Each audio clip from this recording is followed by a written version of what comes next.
सियालकोट की चारों तहसीलों से काफिला नून लीग की क़यादत में इस्लामाबाद रवाना हुआ। इस लॉन्ग मार्च में कारकुनान ने हज़ारों तादाद में भरपूर तरीके से शिरकत की।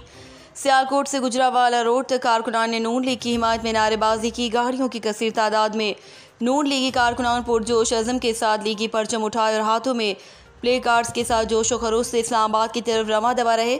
इस मौके पर साबिक मेंबर सूबा असम्बली और सिटी सदर नून लीग चौधरी मोहम्मद इकराम, साबिक डिप्टी मेयर चौधरी बशीर अहमद अब्दुल कदीर ने मीडिया से भी गुफ्तगू की।